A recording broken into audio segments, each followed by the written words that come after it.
how can we assist you in teaching meditation? Because it's not it's a huge responsibility to my mind.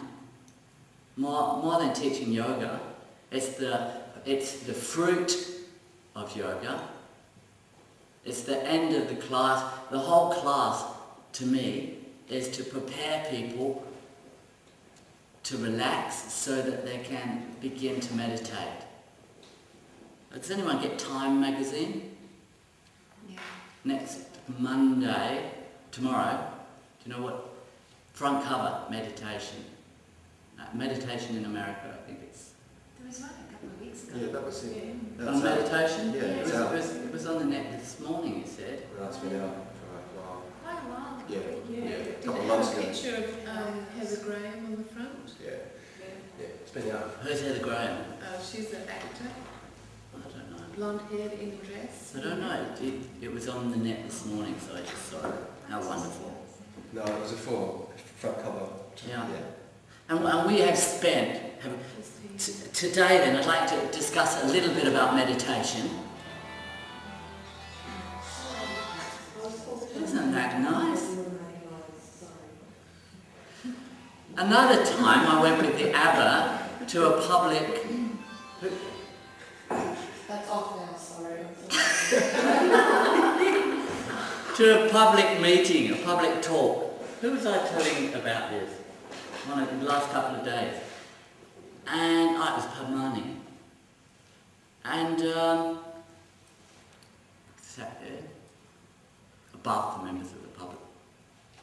And somebody next door, and it felt deliberate to me, somebody next door put on some music very loudly. Susie Quattro's greatest hits. 48 crash, 4, and we're sitting. And by the end of the meditation, I was actually really angry. I was prepared to go and drag these people out of the house and pummel them. And the abbot finished the meditation, and he said, "Wasn't that pleasant?" It's so rare that we are able to hear music at the same time as meditate. And it was such a shock for me that somebody could be in such a state of serenity that Susie Quattro doesn't bother them. How wonderful. So I'm going to talk a little bit more about meditation and how it relates to us. We have spent some time, a little bit of time in groups, ascertaining which words take you in, take you deeper into yourself, and which words bring you out. The more I think about it, the more I've determined it's a huge learning curve, really, to expect people to be able to link words and phrases together in a way that is not jarring. So we're going to have a look at that. I'd like to... Who's doing the jaw releases? Am I doing them? I don't know. Alright, I'll do them. Jaw and tongue releases. Some doctors, some physiologists feel that tension in the jaw gets to be the tightest muscle in the body through the masseter, through these muscles down here. And the TMJ joint, the temporomandibular joint in the jaw, when it's tight, it creates bands of tension around the head, into the neck, into the throat, creates postural problems in the thoracic vertebra. And yoga in itself doesn't really deal with tight jaws. Yet in our culture, it's endemic. Endemic? Endemic? Epidemic?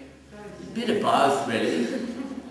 So we're going to look at how we can help people in class to release their jaws and why we do that. Then Shunya will show us salute to the moon. You all know salute to the sun, Surya Namaskar. So this is Chandra Namaskar, which is a bit different. quite a bit different. What's in the book? Oh, is it? Very different. Are you doing any side to sides for Chandra Namaskar? No, you don't. No, we don't. Okay, But well, why not? again, same as Surya Namaskar, there are many versions of Salute to the Moon. And in some yoga systems, Salute to the Sun is the forward and backwards bending, and Salute to the Moon tends to be, in some systems, side to side bending. But we'll look at one of the Salute to the Moons today, the one that we will be teaching in class. Then a brief revision of Anuloma Viloma, which some of you may remember. The first 3 teacher trainings, we asked that you practice, if nothing else, alternate nostril breathing. And I'm sure you have been. Yep. So wonderful. We'll go into that a little bit deeper as well. The effects and how to teach alternate nostril breathing.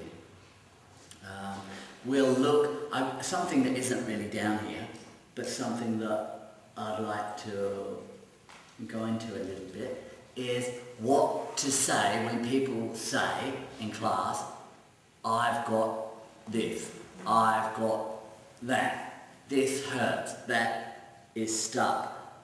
How to respond to particular common experiences of questions from students. So we'll get a little bit of that in, Brumi. That's also, Is it in it? 377 in the manual.